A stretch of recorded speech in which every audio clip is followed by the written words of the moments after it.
vaccine. It gets distributed then across the province on a proportional basis to each DHA. The honourable member for Halifax Clayton Park on your first supplementary. Thank you, Mr. Speaker. I appreciate the assurances of the minister, but there are a lot of people waiting for that vaccine, and I'm not sure that we have the exact information we need. There are 16,000 students at Dalhousie University, and they were being told in this memo to go to public clinics when they open next week in HRM. Mr. Speaker, we all know that it's going to be a tough sell already to get university students to get vaccinated.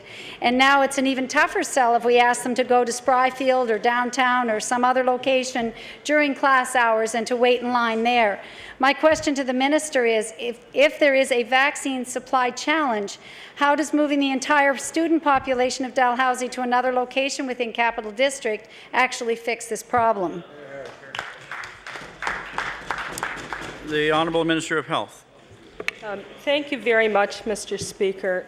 Mr. Speaker, I want to assure the honourable member and all of the members of this House that students in particular are a group that we want to get the vaccine.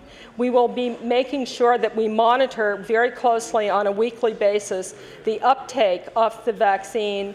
And if we are having difficulty reaching that population, we will modify our approach to ensure that they get the vaccine. Mr. Speaker, the clinics in the Capital District open next week for the public, and students from Dalhousie or St. Mary's or anywhere else are welcome to attend those clinics, Mr. Speaker. The honourable member for Halifax Clayton Park on your final supplementary. Thank you. Mr. Speaker, the fact of the matter is that young people are a high-risk group. The minister's told us that the emphasis will be for high-risk, that young people are included in the high-risk group along with pregnant women and are being seen that way, and yet we're not making the vaccine convenient to be provided at the place where there are 16,000 students in one place. Mr. Speaker, my question to the minister is, why is it not possible to have some of the vaccine being used in the other Capital Health sites delivered to Dalhousie instead of making students travel to other public clinics? The Honourable Minister of Health.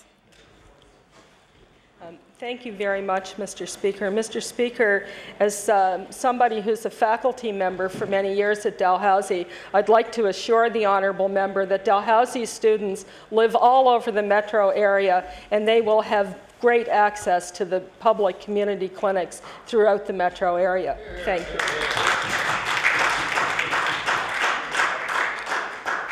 The honourable member for Argyll.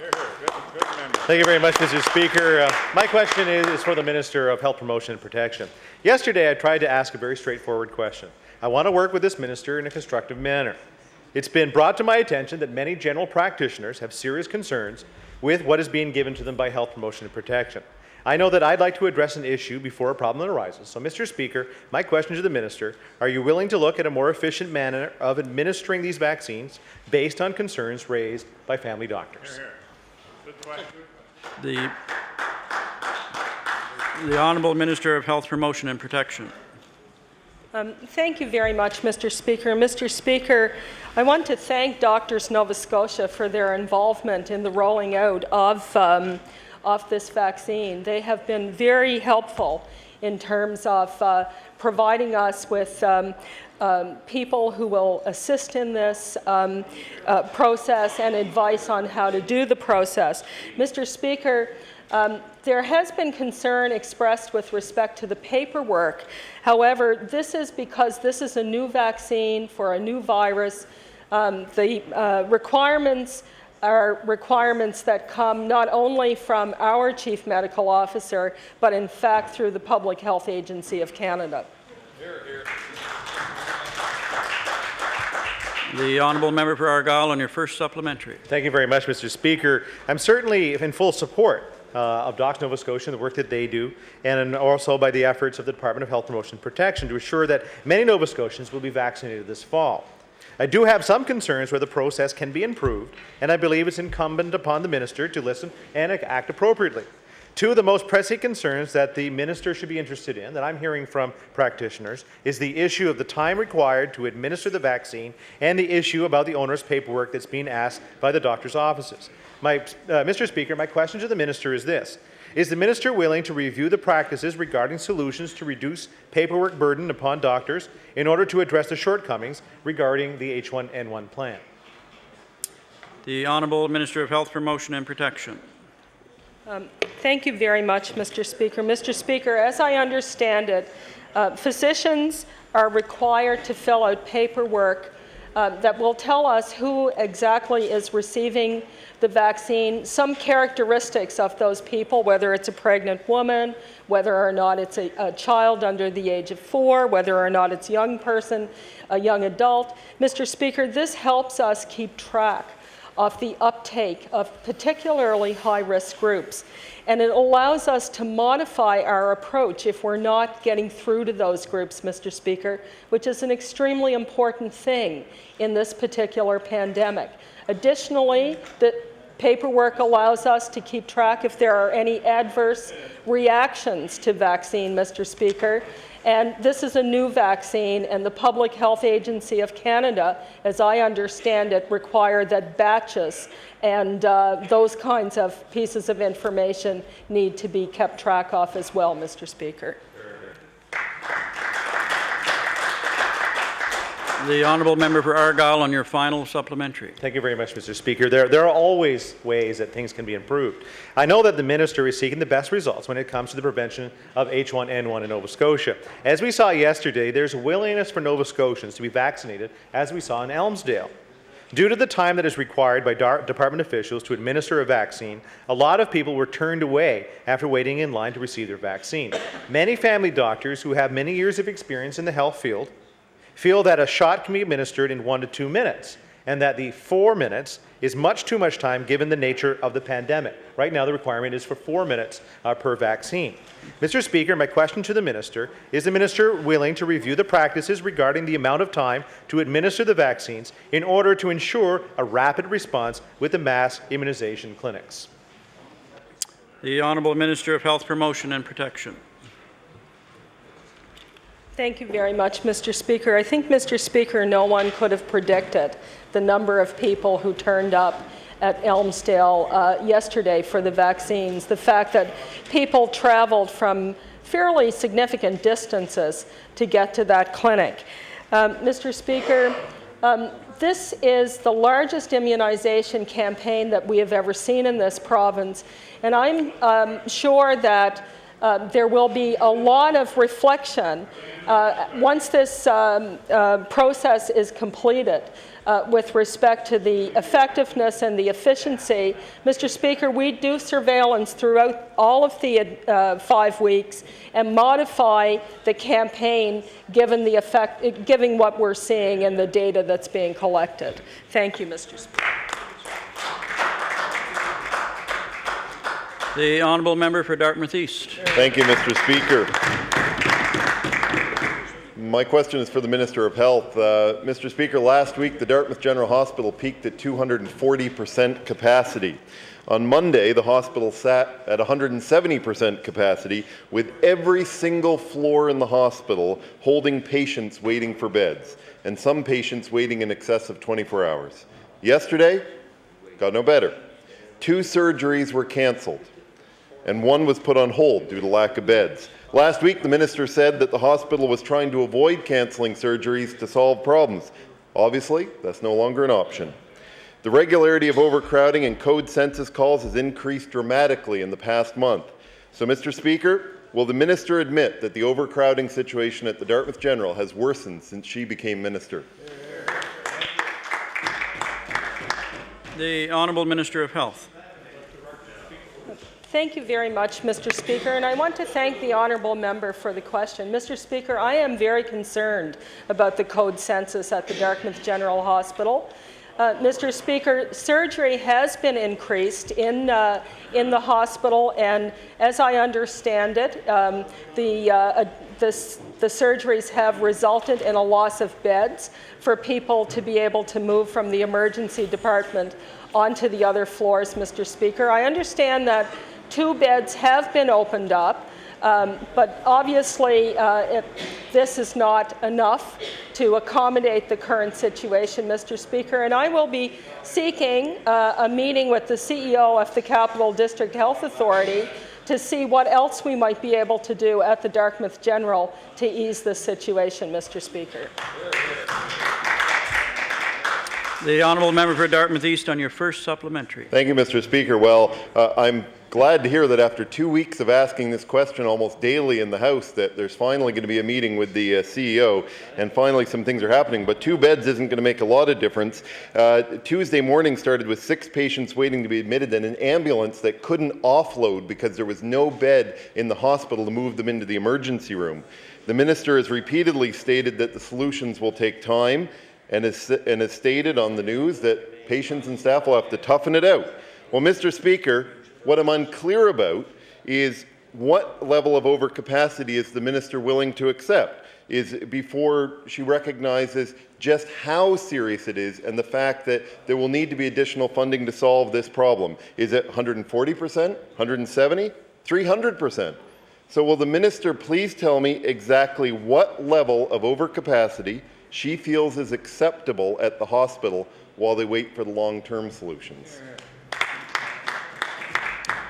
The Honourable Minister of Health. Thank you very much, Mr. Speaker, and I'm wondering whether or not the honourable member from Dartmouth might make a recommendation for where the Liberal Trust funds could go, Mr. Speaker.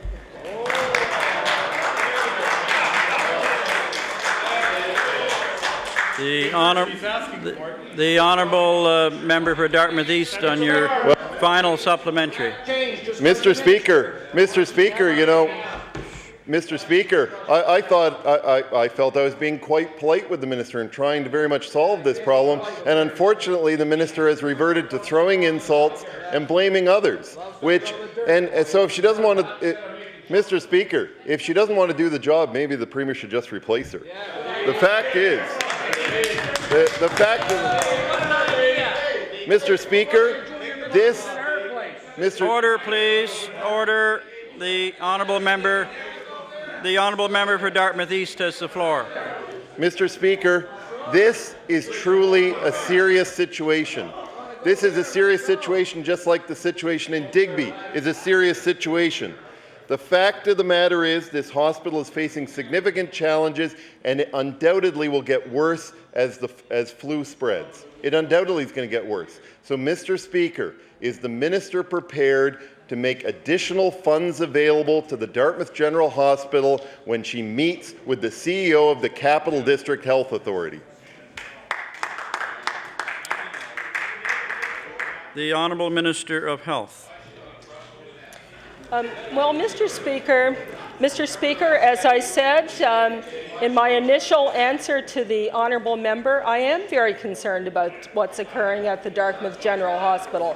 Mr. Speaker, as we all acknowledged in a debate here last week, the problems at Dartmouth General have been going on for more than 10 years, Mr. Speaker.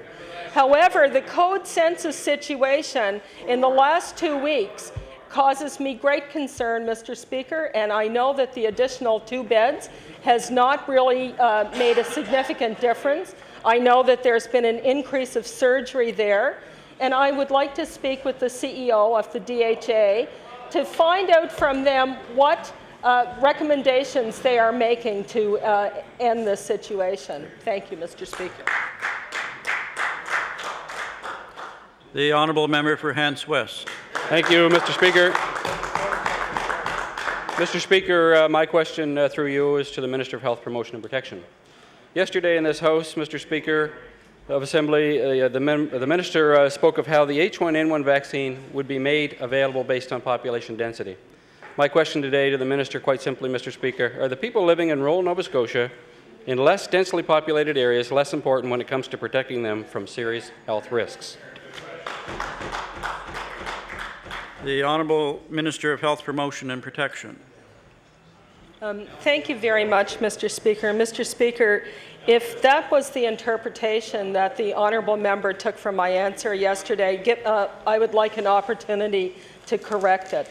Mr. Speaker, as I said earlier in question period, the vaccine is arriving on a regular basis. We started with 52,000 doses arriving last week, and that was distributed to the DHA proportionally based on population.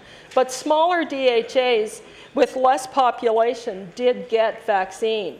And then it's up to the DHAs to look at their communities and make decisions around the distribution of that vaccine, Mr. Speaker.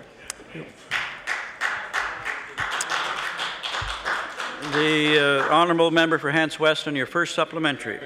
Thank you, Mr. Speaker, and it's encouraging to hear that the minister sees that all Nova Scotians are important when it comes to who is at risk. And it wasn't my perception, it was the phone calls and the emails that I'm getting. That's the perception of the people where I come from, Mr. Speaker. That's the reality. Mr. Speaker, family physicians, they're attempting to assist their patients by providing clinics in their offices. Yet, because they themselves are unable to procure the vaccine, even though they've made out the necessary application, no date has been verified nor how much vaccine will be made available to them, making it impossible for physicians to tell their patients if they will have access to a vaccine. My question is simply this: when will the family physicians expect to receive the necessary vaccines to treat those who need it now? The Honourable Minister of Health Promotion and Protection. Thank you very much, Mr. Speaker. And Mr. Speaker, I asked officials in my department that very question this morning, and Mr. Speaker, family physicians who are participating in this program are in fact receiving vaccine today throughout the province. Not all family physicians will be administering vaccines, Mr. Speaker. There were some conditions. They have to be able to store the vaccine adequately, Mr. Speaker, and sign a contract with an agreement with public health in Nova Scotia. The honourable member for Hants West on your final supplementary. Thank you, Mr. Speaker. And I would only say this from talking to my own family physician. It's hard for her to set anything up which includes storage space for the vaccine when they don't know when it's coming or how much is coming. Mr. Speaker, through you to the minister, my constituency of Hants West has a population of slightly less than 20,000 people. As it stands now, only 2 H1N1 vaccine clinics are scheduled, both at the Windsor Elementary School on Monday, November 9th and Monday, November 16th, between 3 and 8:30. Why only 2 clinics in Windsor? None for the Hants Shore Health Clinic or in Hantsport, for example. Will local doctors be asked, Mr. Speaker, to be on duty these 2 Monday evenings, and can slightly less than 20,000 people be vaccinated in a total of less than 11 hours? The Honourable Minister of Health Promotion and Protection. Thank you very much, Mr. Speaker. And Mr. Speaker, as I indicated, the vaccination program is one that will occur over at least a 5-week period, Mr. Speaker. We have ordered sufficient vaccine for everyone in Nova Scotia who wishes to be vaccinated. We will monitor very carefully the uptake of the vaccination, and we will modify the administration of the vaccination based on the data that we're collecting on a regular daily and weekly basis. The Honourable Member for Cape Breton South. Thank you, Mr. Speaker. Mr. Speaker, my question today is for the Minister of Community Services. Mr. Speaker, yesterday the government made a $6 million loan announcement for 12 child care centre renovations. The government press release that went out yesterday also said subsidies, and I quote, subsidies may be available for qualified families so that they can take advantage of child care spaces. But looking at the announcement, Mr. Speaker, it appears that the funding provided was through loans for renovations only. And, Mr. Speaker, an interesting observation here is that 9 of the 12 approvals announced yesterday went to NDP ridings, totaling $5.5 million out of $6.3 million. That's quite significant, Mr. Speaker. My question to the Minister: was any money approved for additional child care subsidies as part of this announcement? If so, how much? If not, why not? The Honourable Minister of Community Services. Thank you, Mr. Speaker, and I'd like to thank the honourable member for his question. Firstly, this process has been ongoing for a while, so there has not been any political involvement in the decision-making. It's a very stringent program. There's criteria, and any one of the honourable members or any members in this House can certainly come to me. I've already offered that to one particular member of the House, is that my staff will sit down and go through what that particular process is, and it is a scoring process, and so that is certainly available.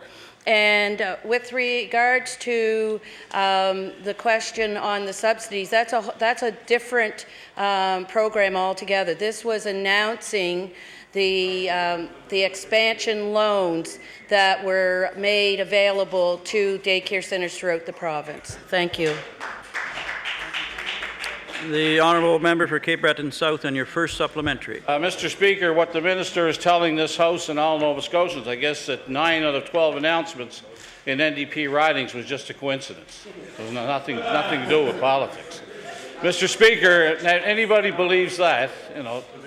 Mr. Speaker, this announcement will do little to help people access childcare, especially in Cape Breton. Of the $6.3 million announced yesterday, $173,000 is going to help renovate and expand just 2 childcare centres on Cape Breton Island. Again, I'll remind Mr. Speaker, you and members of the House, that out of the $6.3 million, $5.5 million went to NDP ridings. And I hear the member from Cape Breton Nova. He got $13,000, and I guess that's the token payment in Cape Breton for his riding, $13,000. Cape Breton is not receiving its fair share of renovation funding from yesterday's announcement. Not only that, Mr. Speaker, Cape Bretoners can't be guaranteed more subsidized childcare spaces since this minister hasn't addressed this issue. My question again for the minister: why are you treating Cape Breton unfairly when it comes to childcare funding? The Honourable Minister of Community Services. Thank you, Mr. Speaker, and I'd like to thank the honourable member for the question. As I mentioned, if I wanted any brownie points in the process, I think the Premier would have gotten a daycare centre in his constituency, which he hasn't, because it was an absolute fair process. And as I said, I have invited anyone here that wants to know that process and sit down with staff, because there are stringent criteria that we need to follow. We need to know that the daycare centre applying for the expansion fund has the ability to sustain the new daycare centre or the centre that they are expanding. We have to know that they have the board of directors and volunteers that's able to sustain it over the years. So there's many variety of criteria that have to be met, and it's done on a fair basis. And we have nothing to hide. So ask the question, meet with the staff. We have nothing to hide. Thank you. The honourable member for Cape Breton South on your final supplementary. Thank you, Mr. Speaker. Mr. Speaker, the Minister of Community Service mentioned that the Premier didn't get one in his riding. Well, the Deputy Premier didn't get one in his riding either, but of course he's from Cape Breton. You know, so I mean, but anybody that would suggest that 9 out of 12 in NDP ridings is a coincidence, well, I'll leave that to your judgment and to the judgment of Nova Scotians, Mr. Speaker. Several months ago, Mr. Speaker, Danny Ellis made an application to Community Services for his daycare, Explore and Discover in Cape Breton. He was asking for $48,000 to expand his daycare for 16 additional children and was refused. The Department of Community Services said that no more funding was available. Based on yesterday's $6 million announcement, this can't be the real reason, Mr. Speaker. My question to the minister: can you explain why Mr. Ellis was denied funding to expand his daycare? The Honourable Minister of Community Services. Mr. Speaker, once again, thank you for the question. I cannot speak on the individual cases. However, as I said, there are criteria we go through. This is the third round of funding. So there have been daycare over the first and second round of expansion funding in Cape Breton that has received that funding. This is the third and the last part of the funding process. And as I said, each and every application, there's many things that we have to review. So if the honourable member wants to sit with staff, we can go over that particular application and identify to him where some of the issues might have been presented. The other aspect is we have other funding within community services for daycare centre that can be accessed. Thank you.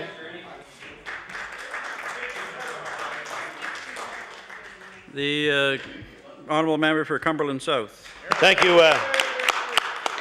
Thank you, Mr. Speaker. Thank you, Mr. Speaker. Mr. Speaker, today my question will be for the Premier. Mr. Speaker, I would hope that the Premier would realize today a lot of questions being asked today to go to the very heart of the credibility of this government. I would hope the Premier would be concerned about that. Mr. Speaker, during the last election, the Premier on many occasions said that he would honour commitments made by the previous government. I would ask him today if he would tell this House what criteria he was using to determine whether he will honour that commitment he made during the campaign. The Honourable the Premier. Well, Mr. Speaker, obviously we take the commitments we make over the course of an election campaign very, very seriously. There were, when we arrived in our offices, we found, for example, that there were commitments that were made by various members of the government over the course of the campaign that hadn't gone through any process whatsoever, hadn't gone through the Executive Council. These were, of course, commitments that we were largely unaware of that were being made by the former government. So, of course, every one of those have to be assessed on the basis of merit in order to determine, A, whether or not they amounted to an actual commitment made by the government rather than by an individual member, and B, whether or not they were sustainable in the context of the budget, Mr. Speaker. The honourable member for Cumberland South on your first supplementary. Thank you, Mr. Speaker. Again, Mr. Speaker, through you, I'm going to table another document. I know that the Premier has seen this many times. Headline says, Dexter says he keep Tory promises. Now, I never said some, maybe. He said he would keep the promises. Mr. Speaker, I'm going to quote what he said. We need to know just exactly what this government has committed to in these communities. If they've made a commitment to a community, we will honour it. Mr. Speaker, I want to know from the Premier today, will he keep that commitment he made, or was that just an election promise to become Premier of this province?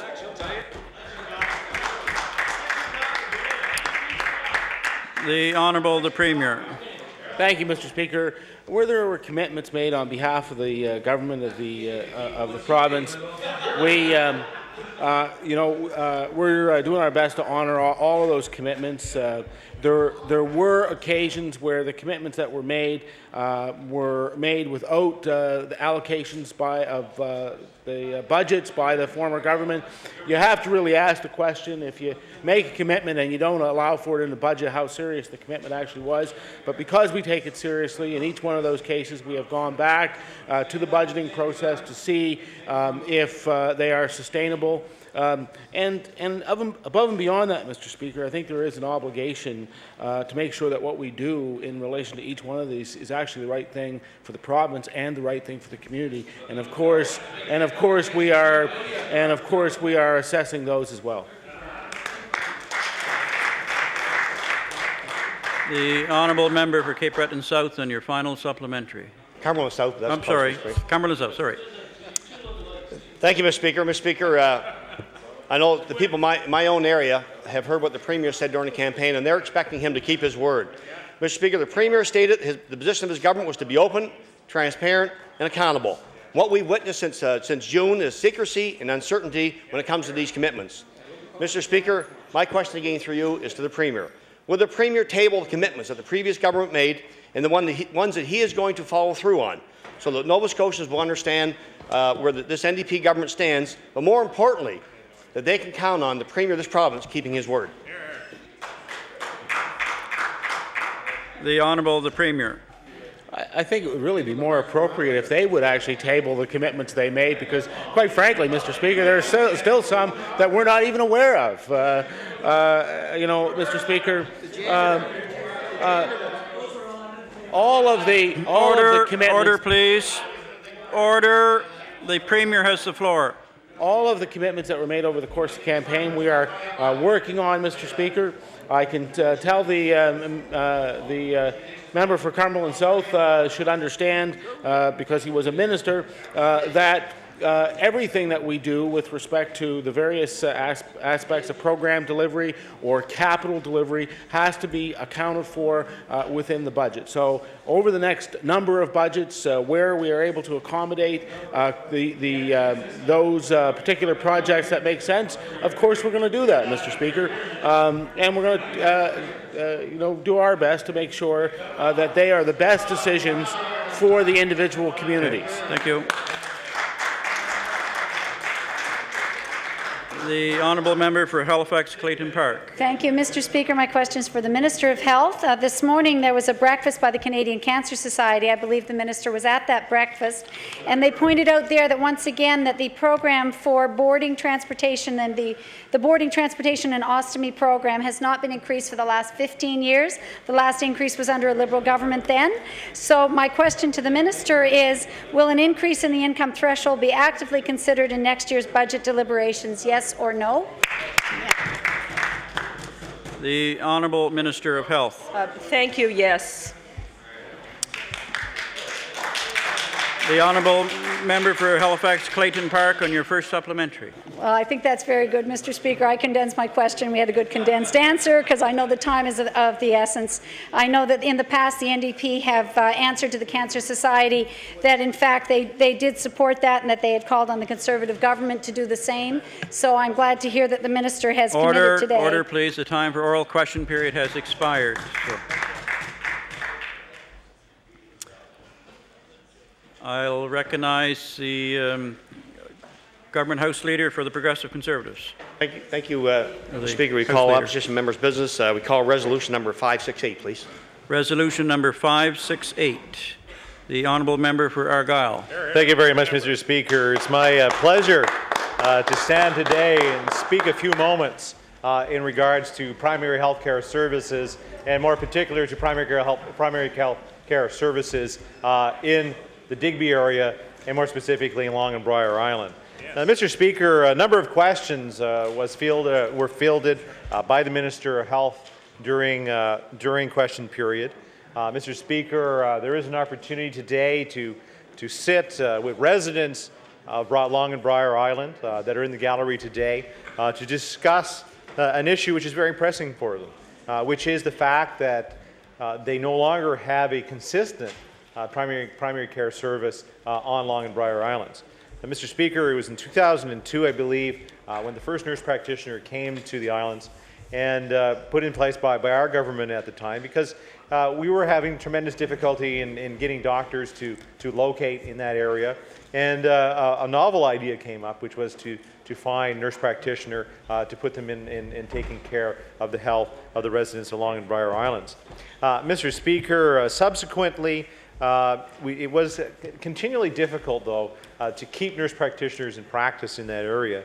And I believe over the last number of years, I think this is the 6th or 7th nurse practitioner that we would have in Long and Briar Island.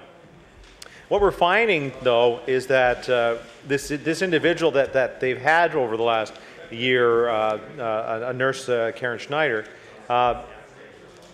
came from away, fell in love with the area, subsequently bought property, built a house, and has committed to the long term of staying in Long and Briar Island, which is phenomenal.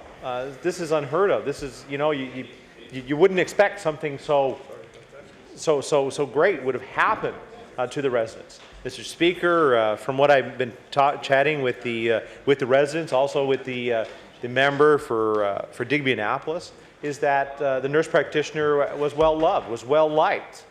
Not only as a nurse practitioner, the fact that she's a nurse practitioner, but also the fact that she's a very nice person and has, of course, the health of her community at mind. Now, a number of weeks ago, something came to a screeching halt here, and I don't know the full details around why this nurse practitioner was let go. But the nurse practitioner was let go. We're hearing things like she spoke out.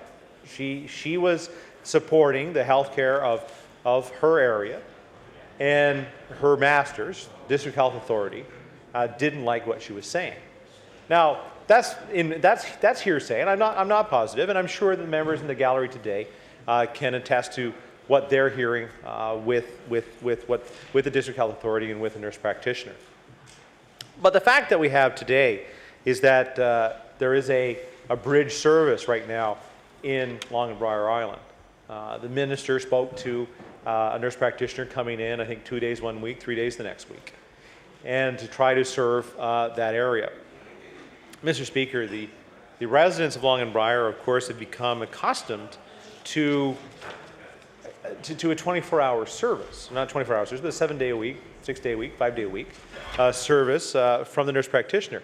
And of course, the beauty of a nurse practitioner is not only that she has office hours, and quite to the contrary, is that nurse practitioners, do roll up their sleeves, get into the community, make site visits to those individuals that are unable to do so.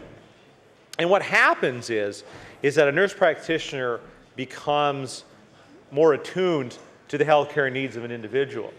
It's more than maybe, let's say, a family doc, where the family doc comes in, spends the 10 minutes with you, and goes on with the rest of the day. A nurse practitioner, I know initial visits with nurse practitioners are an hour or more. They don't just get to know one ailment, if you've got a sore hip or you have a blood pressure issue. They talk about the full health care needs, the full health care picture of that individual. So, Mr. Speaker, the area, and I've talked about this before when I was minister and now in opposition, is that, I'm sure when Long and Briar, the residents of Long and Briar, were first proposed with the idea of a nurse practitioner, they weren't too sure about it. But I think they were quickly sold when they saw the work of a nurse practitioner. And Mr. Speaker, I'm sure if we said today, well, heck, we'll substitute that nurse practitioner with a full-time doctor, well, I don't know if they actually even would go with that, because of the service is so different and in my mind, I think much more personable. So, Mr. Speaker, we go back to the issue at hand, which is for some reason, and one that I'm not privy to. I wasn't at the meeting with the District Health Authority and the department and the community the other day. I'm not privy to the information that the DHA has, the things that have happened with the Vice President of Community or whatever is going on here. But we have, in what it seems on the outside, is a personality conflict. There seems to be no reason, if she's providing good health care, if there is no necessarily health grievances against her, and I know the minister spoke to grievances as well during some of her answers, you sort of have to question, why was she let go? In this province, we do have a tremendous number of health practitioners. We are lucky to have probably the highest concentration of doctors per population of any other community. But at the same time, we're always looking at options, and we can't possibly say, if you're providing good health care, if you're providing care to your residents, that, sorry, we don't want you, so go somewhere else or move away. Quite honestly, that experiment was tried back in the 90s when a lot of nurses were let go and they had to go to other provinces, other states in order to find work. And Mr. Speaker, we're only today starting to see some of those individuals coming back. I'm not pointing any fingers on that one. Mr. Speaker, this individual, again, bought land, built a house, and wants to set up her life in Long and Briar Island. And I can say that that's a big move for someone, to take her from another province in Canada to maybe bring her from an urban area to put her in Long and Briar, which is an absolutely beautiful area. But even at the own admittance of the residents there is very remote. It's a very remote place to be. So Mr. Speaker, I'm looking forward to the comments of the NDP to find out, maybe a little more information on this. Maybe I don't know some of the things that have transpired in having this nurse practitioner let go. I know that the minister on a number of occasions now has said it's not her responsibility to involve herself in the day-to-day operations of the DHA. And Mr. Speaker, I stood on that side of the House, and I said that on a number of occasions as well. But Mr. Speaker, I can say that I also know that the minister has a tremendous amount of power. And if that minister wants a resolution to an issue, just like every other minister that sits in those front benches, that they can have that happen. They can have that happen. They can say to the District Health Authority, say, listen, I really don't get, thank you, Mr. Speaker, I really don't care what the internal politics here are. I really don't care what that is. I want to make sure that the residents along in Briar Island are taken care of. So please resolve this now. Don't resolve this with a grievance to the union. Don't do this with talking to the District Health Authority and all that. Tell the District Health Authority to resolve the issue. And Mr. Speaker, there were a number of occasions where different areas that with that phone call, with the minister calling the chair or having the deputy minister talk to the CEO, that things can be resolved. Now, Mr. Speaker, I know that the Premier's shaking his head and he's saying, no, you can't do that. But Mr. Speaker, he was paying the member for Halifax Citadel once again is dissing his own Premier. He's saying that the Premier wasn't listening. And I got to say that the Honourable Premier was listening. And he looked at me and he shook his head. And he was hanging on every word to make sure that I would say the right things. So again, the Minister Emeritus is dissing his Premier. So I don't know. But Mr. Speaker, quite frankly, there's a resolution here. There's a simple resolution for the people of Long and Briar Island. And all we can hope that this government takes the leadership role and resolves it. This is a simple one. So all I can say is I thank the members for bringing this issue forward, the member for Digby Annapolis, and I look forward to the comments from the NDP as they stand and speak to this issue. Thank you very much, Mr. Speaker. Thank you, member. I'll now recognize the honourable member for Sackville-Cobequid. Thank you, Mr. Speaker. I thank you for the opportunity to talk about this very important issue today, Mr. Speaker. I want to thank the members or the residents from Digby and Long Briar Island who have made the long trip today, Mr. Speaker, to the legislature here in Halifax. I know it shows how compassionate and how important this issue is, not only to, I think, the people of this province, but especially that area of the province, and how important that this issue is to those residents, Mr. Speaker.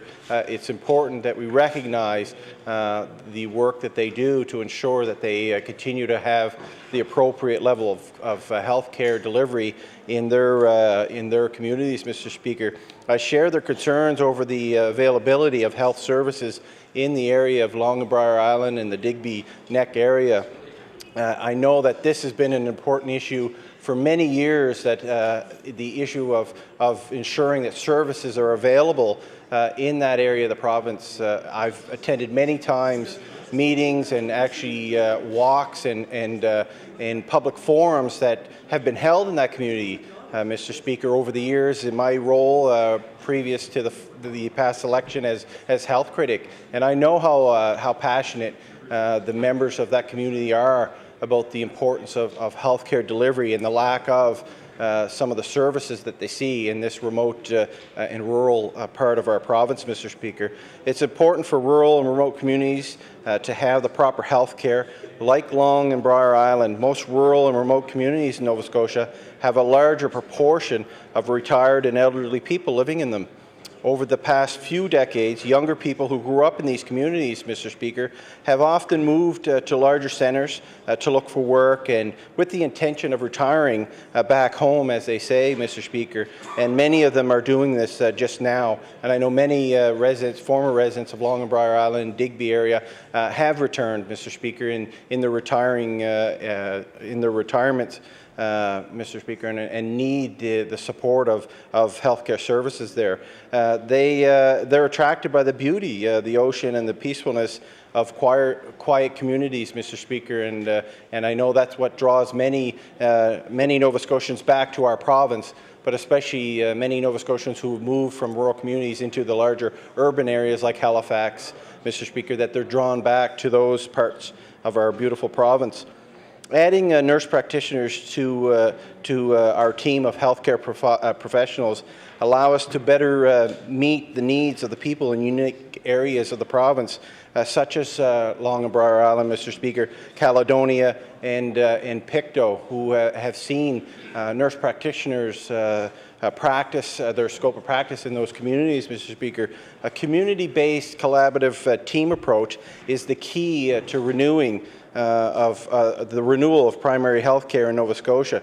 Nurse practitioners are a key member of that team approach, Mr. Speaker, and I've spoke many times in this House how important the role of nurse practitioners are to the people of this province. And I will continue to do that, and I know that my government and my Minister of Health recognizes the importance of these individuals here in Nova Scotia and the role they play at addressing the lack of services in especially rural communities here in Nova Scotia, Mr. Speaker.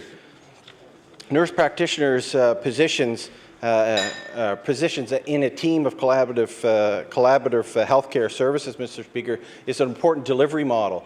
And it's something that our government recognizes that we need to ensure that they continue to progress and increase the number of these collaborative practices around this province, Mr. Speaker. And I know that Digby, over the last number of years, have been struggling to ensure that these collaborative teams, Mr. Speaker, have all the necessary disciplined healthcare providers in them, like nurse practitioner, Mr. Speaker, and like paramedics.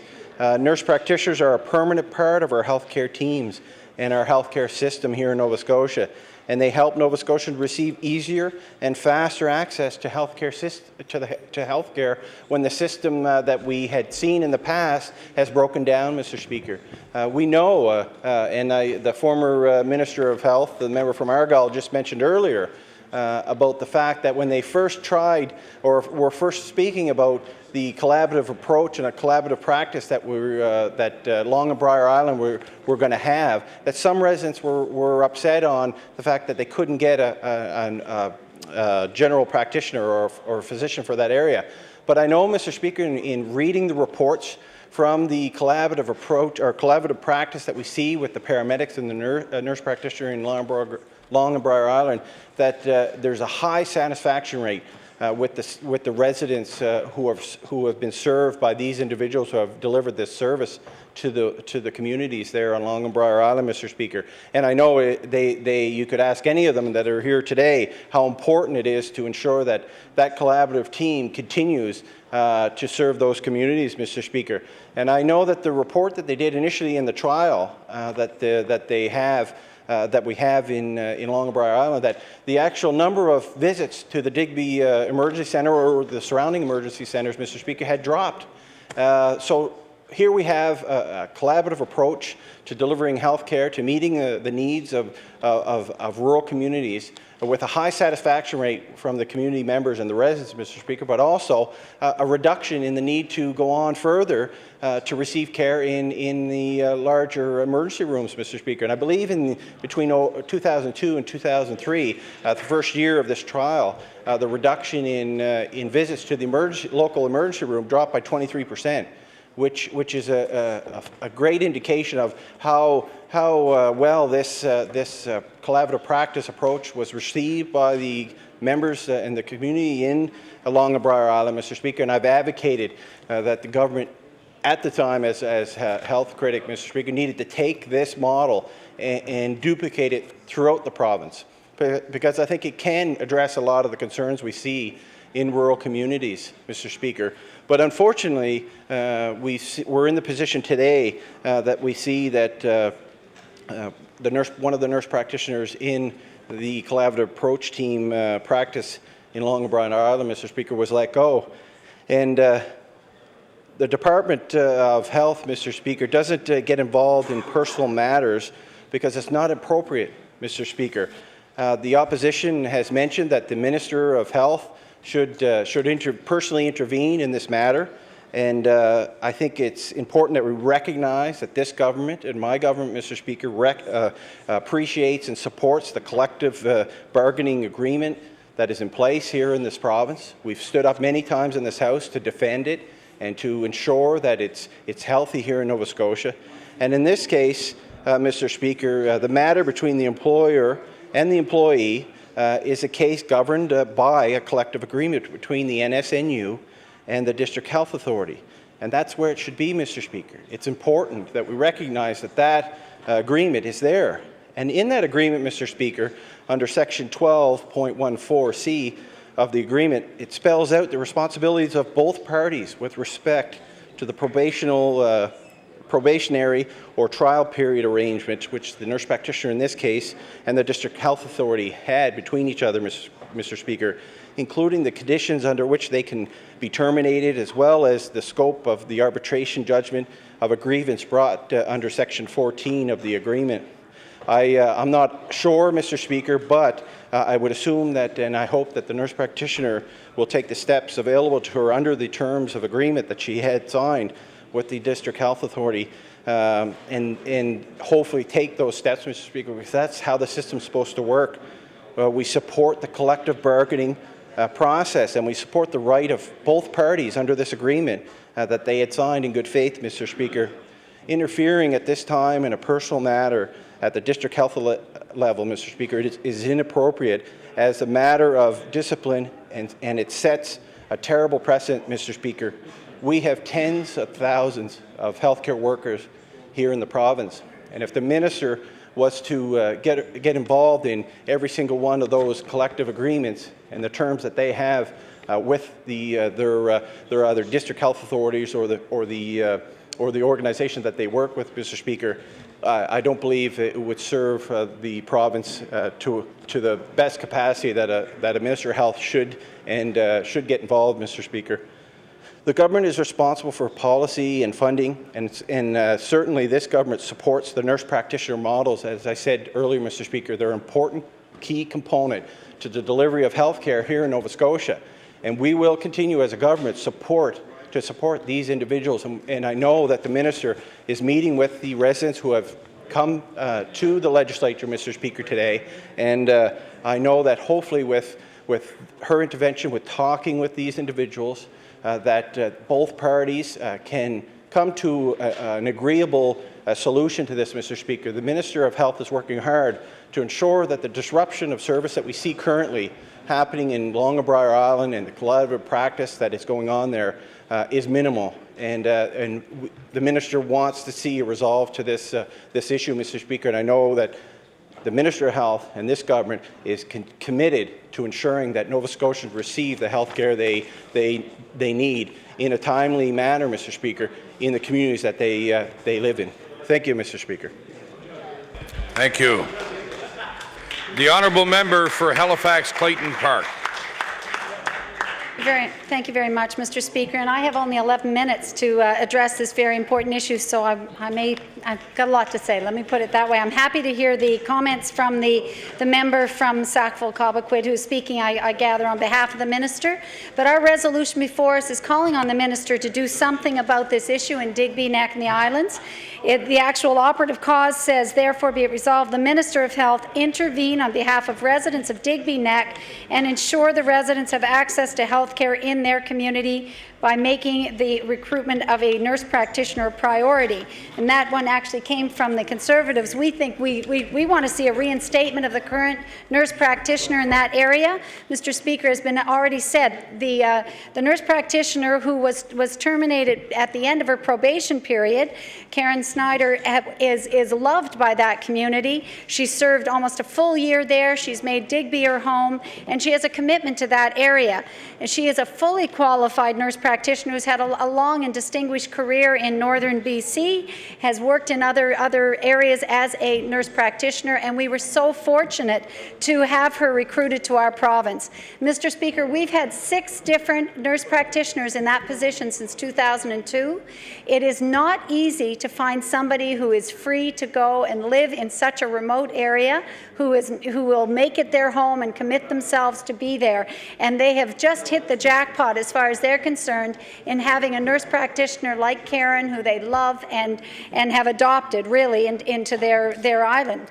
And what we see in the meantime is that the security of having a nurse practitioner living among them, living in their area and committed to Digby Neck and the islands has been destroyed. They really feel like they've had the rug pulled out from under them, Mr. Speaker, and that really government has interfered with something that was working well for the people of that area. We talked today about a bill that's going to have consultation around emergency room closures. Well, what about consultation when there's an arbitrary decision to take the one most important medical service provider out of a community like Digby Neck and the islands? We know that when the nurse practitioner was first introduced to that area, it was a godsend. And although they've had a bit of a revolving door, because even when they've had good people and you know, they've gotten along well, there's so many reasons why they couldn't stay or didn't stay. And you know, I think what we find here is somebody who's made that commitment to actually invest in the community, build a home, make it her home, and the people there were very excited to think that they had hit the jackpot, Mr. Speaker. And it is an absolute shock to them to see that today they're at a position where the government can hide behind bureaucratic talk about worker confidentiality or employee relationships, those kind of things, and really in the meantime ducking ministerial responsibility, because ultimately the health minister is responsible for providing health care to Nova Scotians.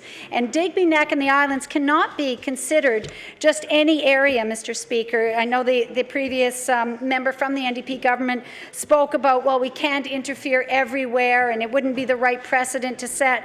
But this is the first place that we piloted nurse practitioners in the province, and there's a reason for that. It is remote. It is difficult to access. People who live there have a hard time taking 2 ferries to get to the emergency room, which is apt to be closed anyway, as we know.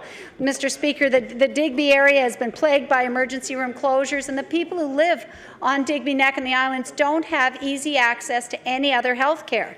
So the nurse practitioner program, and I know the previous member spoke about its attributes and why it's strong and why we want to encourage more and more nurse practitioners to come to our province.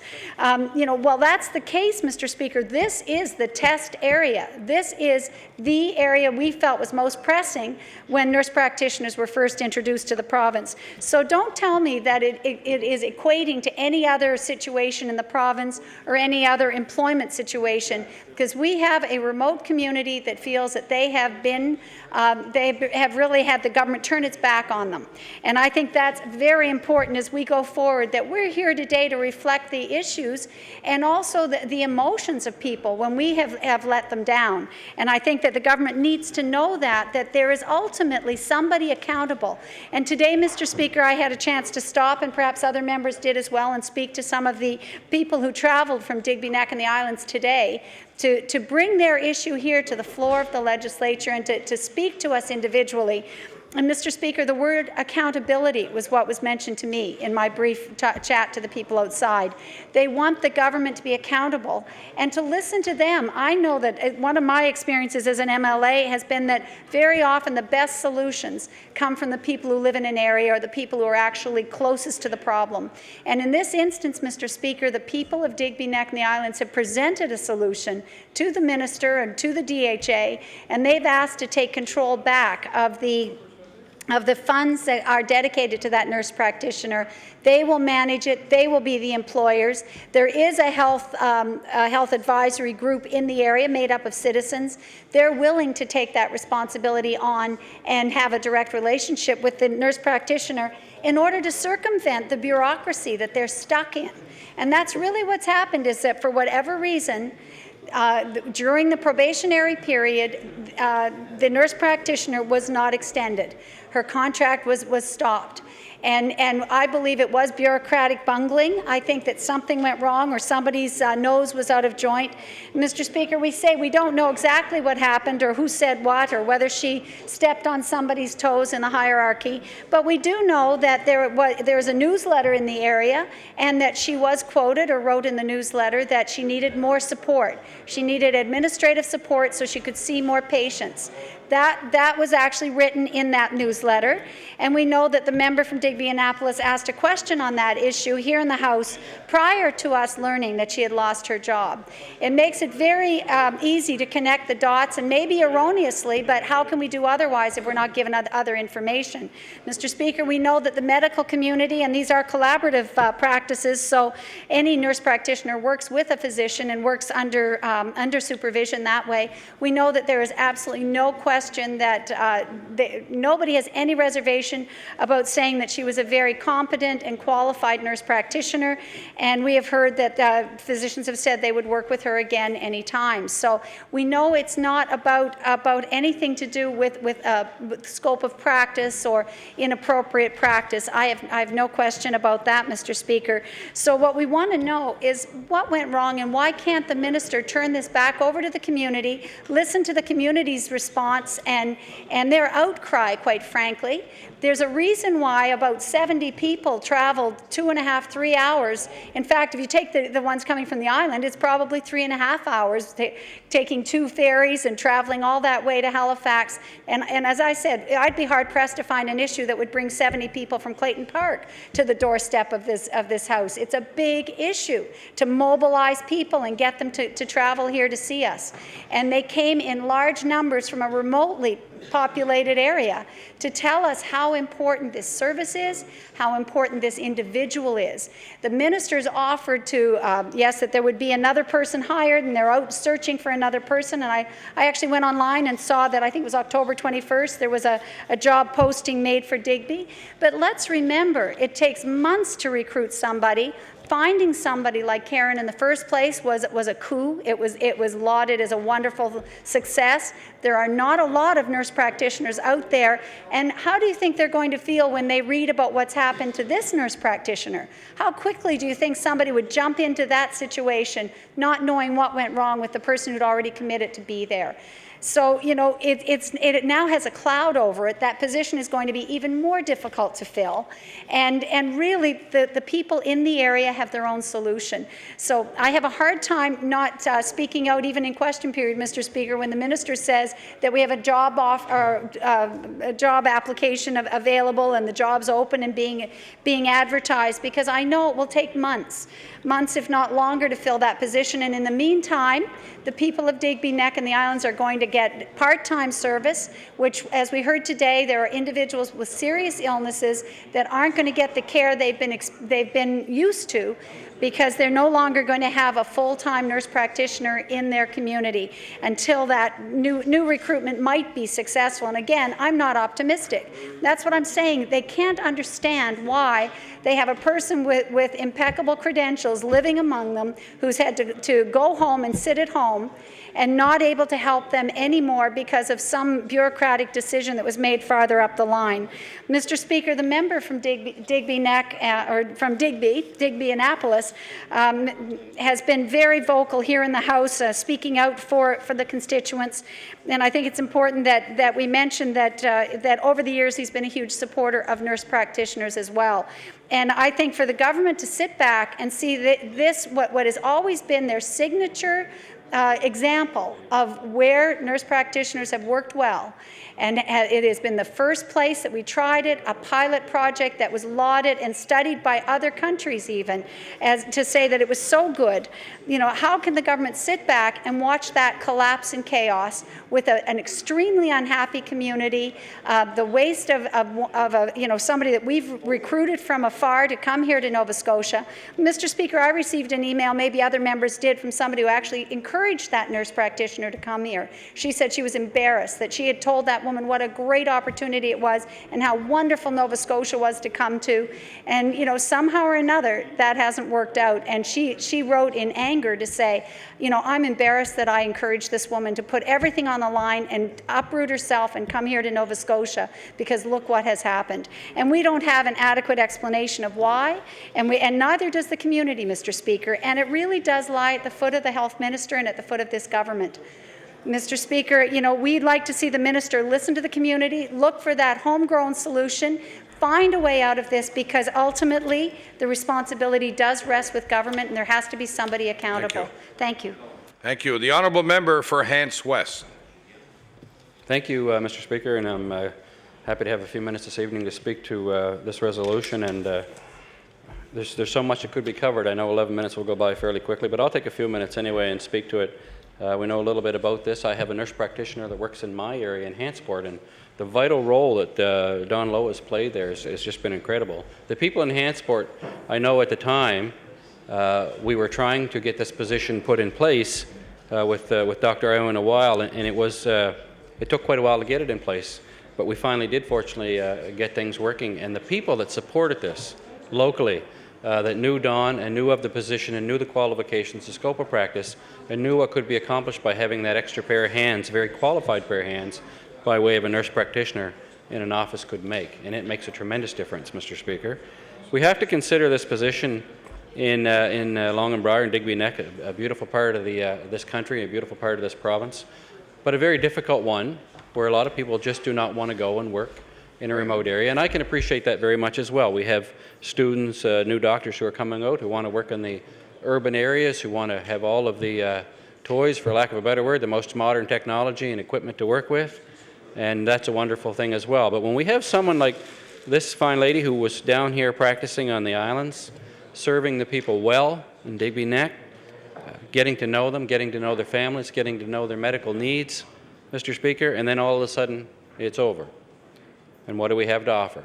Well, first of all, we have part-time health care. That's just not good enough. And we saw people come to this legislature today, and they heard some talk on this, but what answers did they get? I don't think they took away a whole lot. I don't think they left with great hope. The frustration I can certainly understand. I know that I live in rural Nova Scotia. We've been very fortunate not to have hospital closures. However, we have undergone the issue of family physicians. Very, very difficult in parts of this province. So when we have good folks like nurse practitioners who have taken the extra effort, they've gone to school, they've acquired this great scope of practice to assist physicians and work on their own in certain cases. Mr. Speaker, this cannot be overlooked. We have to be seeking out more of these people because other provinces in this country are taking the time and they're looking. Now, I spoke about Don Lowe in Hantsport, who's working with Dr. Weil. She was on the verge of leaving us. Fortunately, we were able to keep her. The people would have, well, the people were upset. I got emails, I got phone calls of support, and I can see why we had 70 people today. The former speaker talked about how we could ever get 70 people to come all the way from the islands. It means a lot to these people. It means a lot, and we have to keep that in mind. The minister spoke today about not getting involved, not getting involved, not getting involved. She has to be involved. She's the one with all of the power. Her and the Premier of this province have all the power in the Cabinet to make this happen. Now, what bothers me a little bit about this is how it was all done. This nurse practitioner, who obviously has no problem with the scope of practice, who had no issues with patients, from what we understand, great health care provider, available to the people all the time, but yet, in a free country, in a free province like this, she's unable to speak her piece. There's something wrong with that philosophy. Now, I don't understand. I know the opposition, the former opposition, the new government in this province, talked about a better deal for today's families. Mr. Speaker, I can't see it. How is this part of a better deal for today's families? We're not adding, or we're not fixing problems, we're adding to the problems by part-time health care, a couple days one week, a couple days the next. We're adding to the problem by even getting involved in this, by not allowing people to have their say in this province. How is that helpful? It's not helpful. We need people on the islands, doctors, we need nurse practitioners, we need them everywhere in this province, not just in the far remote areas, we need them all over the province. These are a valuable, valuable resource that we've not really delved into, I don't think personally, as much as we could. I know that the scope of practice took a long time to get in place. There were a few trials that went on that we've seen. It's been very successful. We need to continue to work somehow to resolve these issues of no family physicians, the nurse practitioner who wants to go out and live, buy a home, maybe raise a family sometime in rural Nova Scotia. That's important to the people on the islands in Digby Neck and all over Nova Scotia. And I'm certain all over this country because, as I said, we're not the only province, Mr. Speaker, who is seeking out these positions. They're looking and recruiting. What are we doing? Are we recruiting? And if we are, we'd like to see some results. There's no question. We'd love to have results. Again, for not just the islands. The islands are important, but again, there are lots of places in Nova Scotia. I know in Cape Breton Island, there have been issues with ER closures. We've seen it here in Halifax. We've seen it in various parts. We've seen it in the South Shore. Again, we have not seen it in Windsor. And we've been very fortunate in the Hants community only because we have 2 or 3 physicians who are committed, that have been there for 25, 30, 35 years, who say they will work around the clock if they have to keep it open. That's the kind of commitment we had, Mr. Speaker, from this lady in Digby Neck. But yet, not good enough. Because she speaks out, we say, sorry, you can't work here anymore. And we have to fill it with a part-time position. Mr. Speaker, that's not good enough. And today, these people came, 70 people from 3 hours away, 3.5 hours to get here, and took away nothing from what we could tell as far as the questions and answers went today. There weren't a lot of answers, as traditional in this House, I guess. There's not a lot of answers. Lots and lots and lots of good questions by members on this side. A lot of speeches, I heard today, a lot of speeches from the other side. No answers in it. A lot of speeches. A lot of speeches, Mr. Speaker. Well, them people in the gallery today, them 70 people that drove 3.5 hours, Mr. Speaker, weren't looking for speeches. They were looking for answers. They were looking to know, they were looking for comfort. That's what they were looking for. They wanted to know how, on those other 3 and 4 and 5 days a week, when there's nobody there, who's going to look after our medical needs. And here we are, they say, and I guess it's true, we're seeing people that are sick. It's the flu season, whether it's the H1N1 or the regular flu. We're upon that, Mr. Speaker. What are the good folks in Digby Neck going to do, Long and Briar, when they get sick? They're going to have to wait and catch a ferry and hope to go over to Digby General Hospital. Hopefully there'll be a physician there, maybe. We're hopeful. We know that continuous problem that's existed for some time, and we're working on that. What are we going to do? What are these people going to do, Mr. Speaker? Where's the comfort for them? There's no comfort. Just like there were no answers, speeches. And the speeches weren't even all that comforting today. There was nothing in it. Nothing. Well, we'll talk to them, but we're not going to tell them anything. At least that's what we took from that. There were no answers. The right answer was to go back out and hire this person full-time, put her in place, a person that knows the families, knows their issues, knows all their medical concerns, knows how to look after them. We need to go out and we need to find more. We need to find physicians. We keep hearing about a recruitment drive. Doctors, no doctors. ER closures. There was a resolution I heard on this side of the House prior to June 9th that all the answers were over here. So the people of Nova Scotia, obviously they believed that all the answers were with the NDP, now the government. They did. They believed that in my area. Fortunately, though, not quite to the degree that they did in some of the other. No, let's clarify. Mr. Speaker, we're clarifying. It wasn't even close. It wasn't close at all. As a matter of fact, it was far behind in my area, fortunately. But I can tell you, they did believe, Mr. Speaker, in this province that they had the answers to the health care problems. There were people.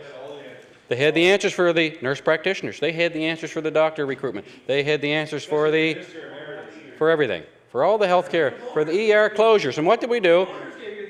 Mr. Speaker, that's okay. They can heckle all they want, Mr. Speaker. We're used to that, and the people know. They don't have the answers. They're not going to have the answers because if the fix was that easy, it would have been done. Now, Mr. Speaker, it's horrible when it's on your own side, Mr. Speaker. Makes it even worse.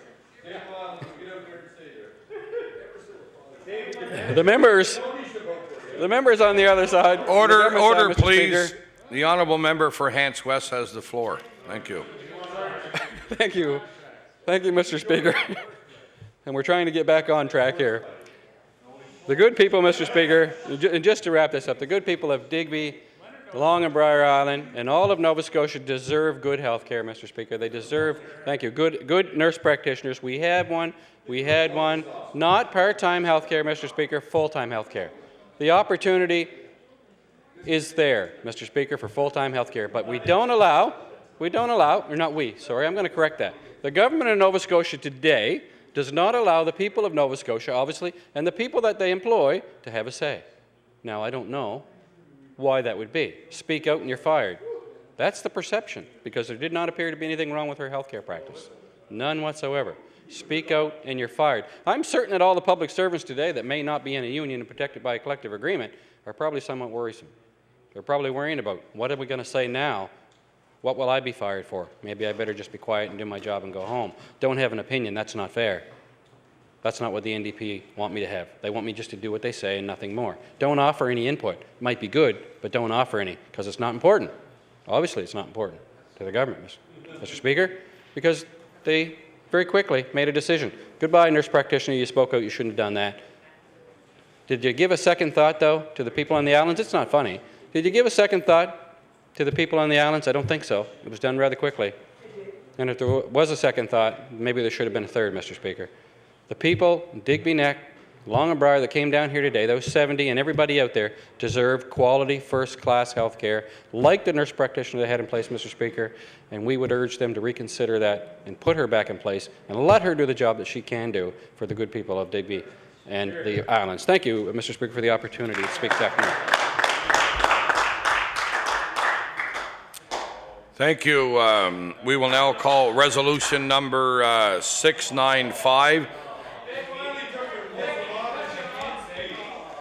The Speaker now recognizes the Honourable Leader of the Progressive Conservative Party.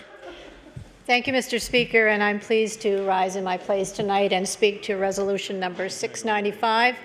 And I will not read the full resolution, but I do want to read, and therefore be it resolved, which is the essence of this.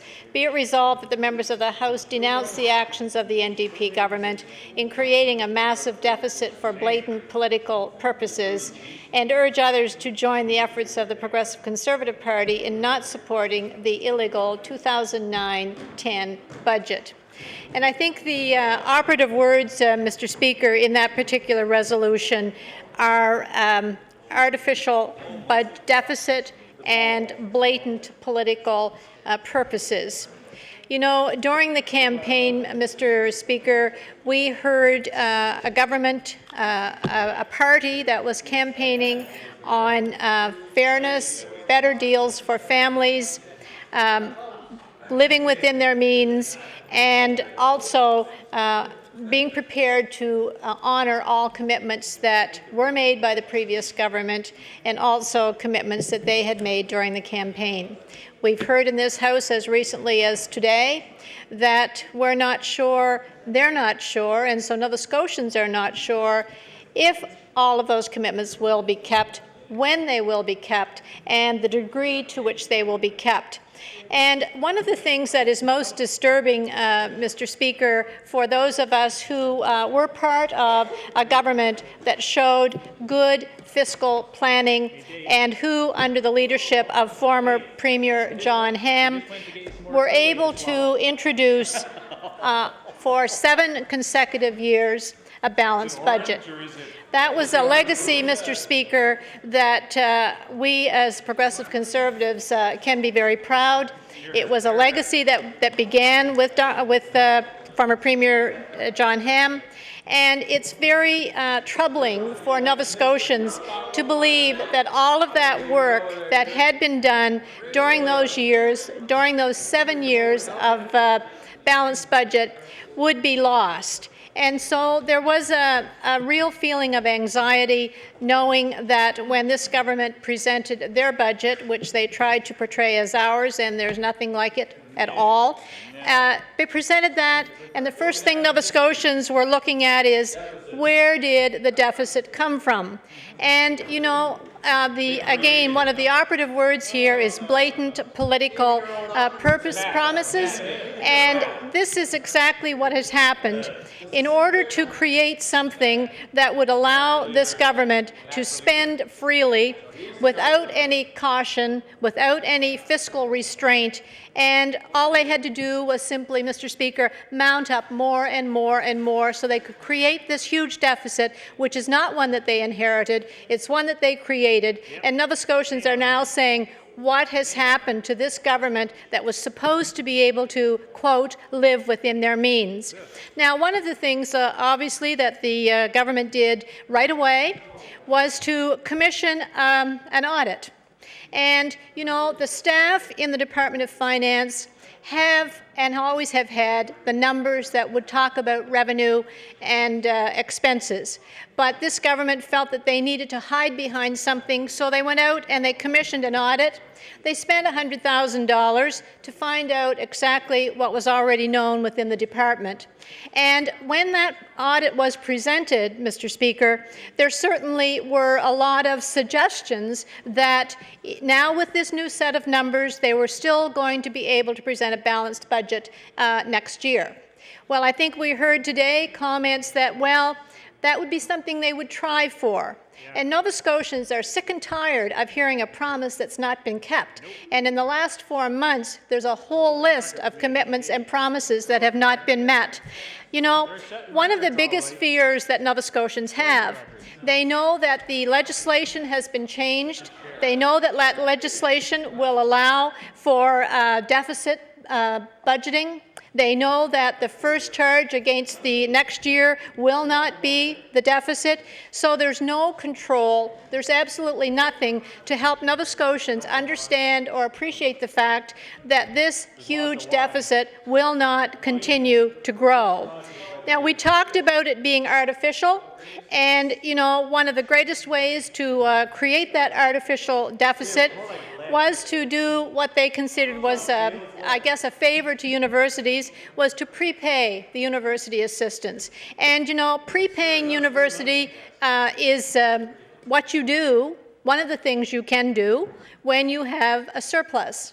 But this government created a huge deficit in order to prepay something that did not need to be paid and did not need and will not be, as you know now with the new legislation, will not be the first charge against next year. So Nova Scotians are saying, what is happening? Who's going to pay for this in the long run? Is it going to be our children? Is it going to be our grandchildren?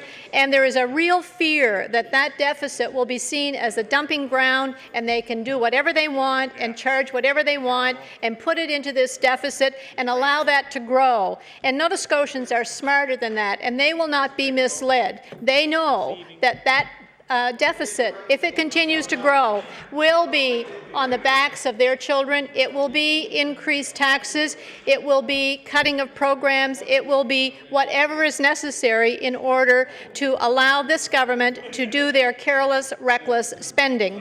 If you want to look, for example, at the some of the programs that we had in place and some of the programs that this government indicated they would continue to support, the dollars are not there, and yet they claim to be making good fiscal decisions. For example, in a time of decreasing revenue, and I think everybody acknowledges that the revenue stream in this province is decreasing, and so you have to make some tough decisions.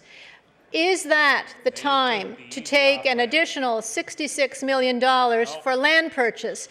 Nobody will question, Mr. Speaker, the importance of land purchases in this province, but is that the right decision to be making at a time when we do not have the financial means to put that money into land purchases? Look at the programs that are being cut. Look at the rink revitalization program. A small $2 million, which did so much for 74 rinks and arenas in this province, but they could not find $2 million, yet they could spend and they could build a deficit sky high, but 74 rinks and arenas in this province are paying a price because nobody in that government cared about rural Nova Scotia. And I have to tell you, some of those rinks and arenas were not only in rural Nova Scotia, so it extends to 74 communities all across this province. And when you have families who are going to the rinks now, and they're seeing, Mr. Speaker, that the registration for their kids to enter into a minor hockey program for this winter, that those registration fees have increased, they know exactly exactly why they've increased. They know exactly what government did that, and they know exactly that $2 million would have prevented that. But this government, claiming to make wise, prudent decisions, fail to recognize the importance of those programs for the kids in our communities. And some families may not be able to pay the additional fees, may not be able to handle the increase in fees for minor hockey. So what are those kids going to do? Those are the kids who we want to be constructively involved and actively working through their spare time in a sports program. No better place to learn some of the best lessons in life than on a team with a good coach. But they may be denied that because they have not had the opportunity to go to those rinks because they cannot afford to pay the registration. And the reason they can't afford it is because the rinks are struggling. They don't have very much money, and any money that they have has to go for operating expenses. What the $2 million rink revitalization program allowed those rinks to do was to deal with some of their minor capital expenses. Now the operating dollars have to do both. The operating dollars have to pay for the capital, they have to pay for the operating, and you know, Mr. Speaker, who is paying for that? It's the families who have children, who want their children to be actively involved, who want them to have the skills and be part of a team, and they are the people who will be paying a price for that. You know, we could go on about some of the other promises and some of the other expenses, but let's look at consulting. We hired a consultant to do the Deloitte report to get information that this government already had. Staff in the Finance Department had that. Then we hired a consultant to tell this government what they needed to do with emergency rooms. Well, every bit of information that this government needs on what to do with emergency rooms is available at the Department of Health. All the minister needs to do and all the staff need to do is say, let's look at how we can resolve those ER closures. And I can tell you that I know the facts, I know the statistics, and I know that there are solutions. And I know that when there's a will and somebody rolls up their sleeve and starts to work with the people who are involved, you can get a solution. And we know, Mr. Speaker, that Lillian Fraser is one of the best examples that we can talk about, because up to the time when there was an agreement worked out within existing human resources in the DHA number 4, they experienced closures. And since there was a will and using existing human resources to cover that, there have been no closures. Yet the minister and the deputy went out to some of the other areas, and Mr. Speaker, that's what we have to live with. We have to live with the deficit budgeting of this government. Thank you. The Honourable Minister of Finance.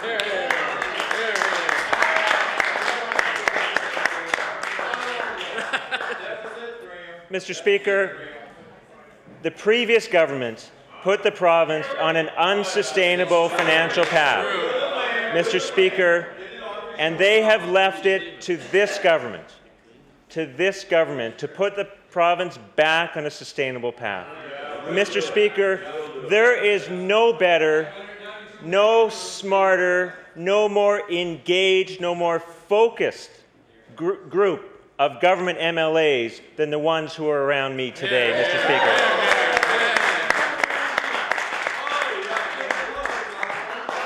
Mr. Speaker, we're focused on the task at hand. Mr. Speaker, and the... Order, please. Order, please. Order, please. The Honourable Minister of Finance has the floor. Mr. Speaker, we have a very focused, a very engaged group who are focused on the task at hand of putting this province back on a sustainable financial path, Mr. Speaker. And it's regrettable, Mr. Speaker, that the third party, when this province is in such need of a good, informed debate over the future fiscal path of the province, would put forward a resolution like this, Mr. Speaker.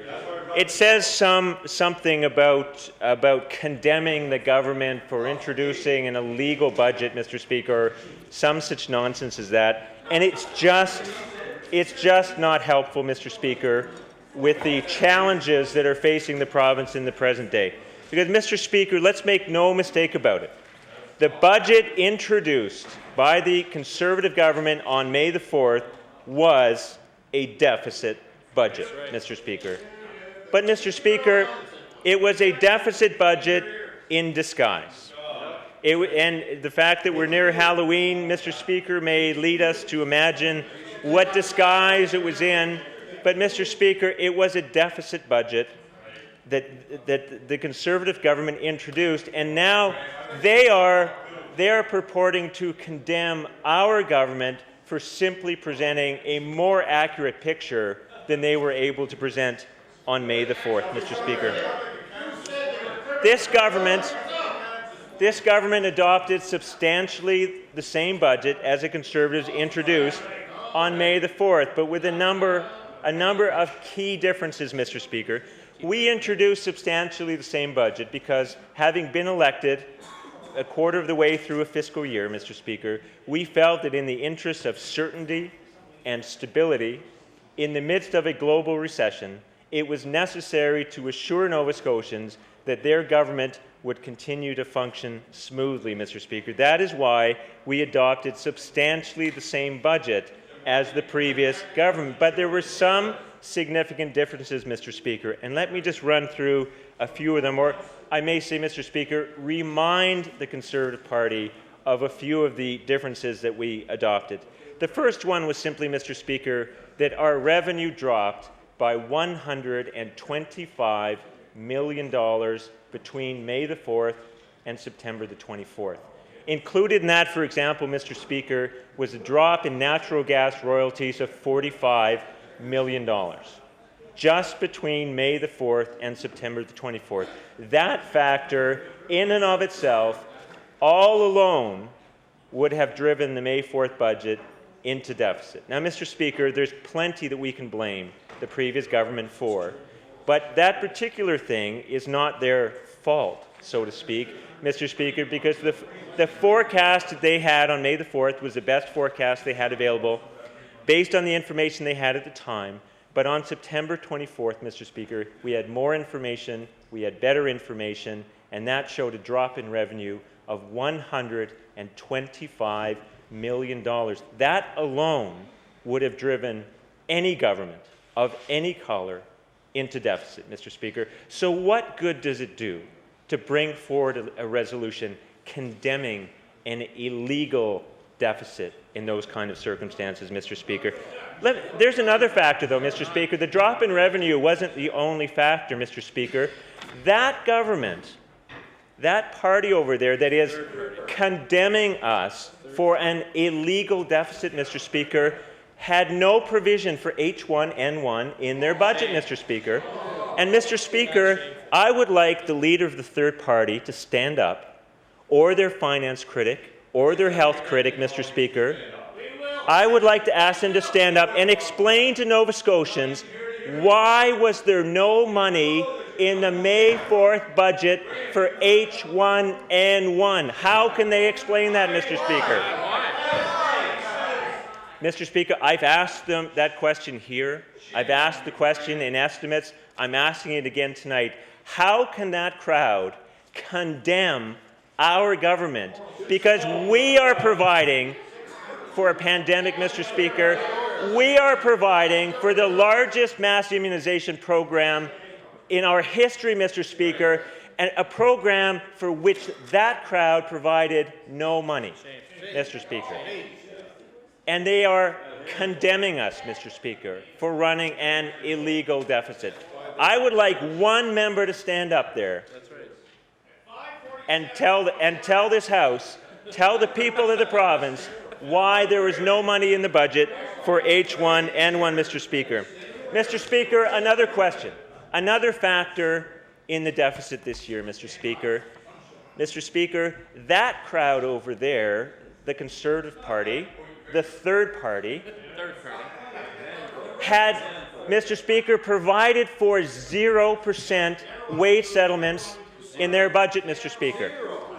Mr. Speaker, that crowd, the leader of the third party stood up and said she was going to go to the wall with the community college teachers, Mr. Speaker. She was going to, and Mr. Speaker, how is it that she was going to explain to them that if they'd been the government, the settlement would have been less than was offered to them by the community college, Mr. Speaker. In the May 4th budget, the supposedly surplus budget, which was really a deficit budget in disguise, that crowd provided for wage settlements of zero, Mr. Speaker. And I would like to ask the leader of the third party, I would like to ask their finance critic, I'd like to ask their education critic, how can they stand up and condemn this government for an illegal deficit when they provided 0% for public sector wage settlements, Mr. Speaker? Mr. Speaker, what about the other bills that they left for us to pay, the unbudgeted bills, Mr. Speaker, like the EnerGuide program, Mr. Speaker? We walked into office and we were told that there was an $8 million bill that they had not provided for in their budget, Mr. Speaker. So, of course, we had to pay it. And you take all of these factors together, Mr. Speaker, and that is what drove the province the government into deficit. Why is it now, Mr. Speaker, that they have the nerve to stand up and condemn this government for an illegal deficit, Mr. Speaker, when the budget they presented on May the 4th was so deficient, Mr. Speaker? Mr. Speaker, the other factor in the budget, of course, was the MOU payout, Mr. Speaker. And as I've said here and as I've said elsewhere, Mr. Speaker, of course we could have made a different choice there, although I have yet to hear anybody from either of the opposition parties explain why paying the amount next year rather and leaving zero this year, or doing it the other way around, why one is more virtuous than the other, Mr. Speaker. It was that crowd, Mr. Speaker, who entered into a complex and unnecessarily confusing arrangement with the universities and then started moving money around, Mr. Speaker, in order to make it appear that the deficit or the surplus was a certain thing rather than another, Mr. Speaker. And what this government did, Mr. Speaker, is we took that confusing and unnecessarily complex arrangement and we brought it to an end, Mr. Speaker.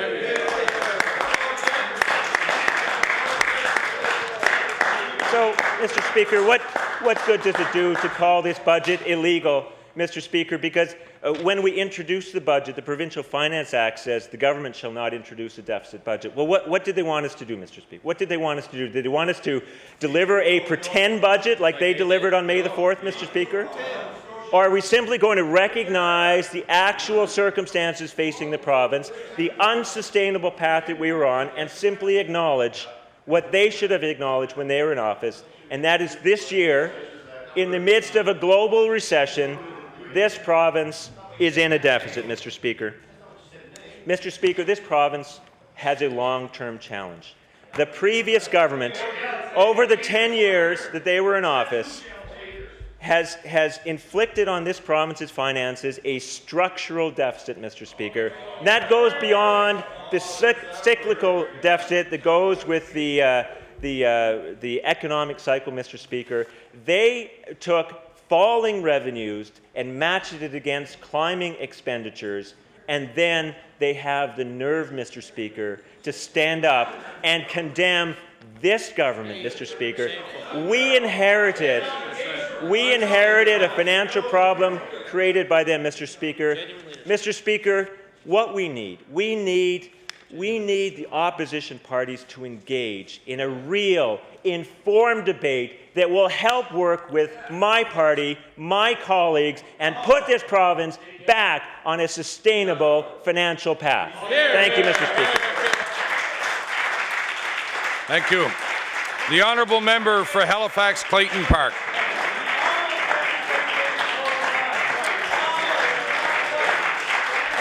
Order. Order, please. Order. The honourable member for Clayton Park.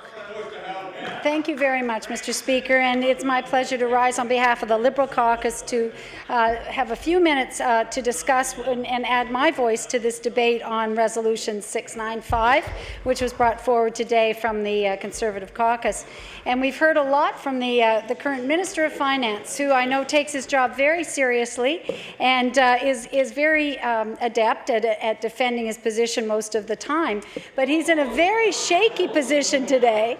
Today, Mr. Mr. Speaker, he is in a very shaky position because only months ago he very eloquently attacked the government of the day for what he saw as inappropriate financial maneuvering. He saw the government in a tight spot and he attacked them for making changes that he felt were wrong.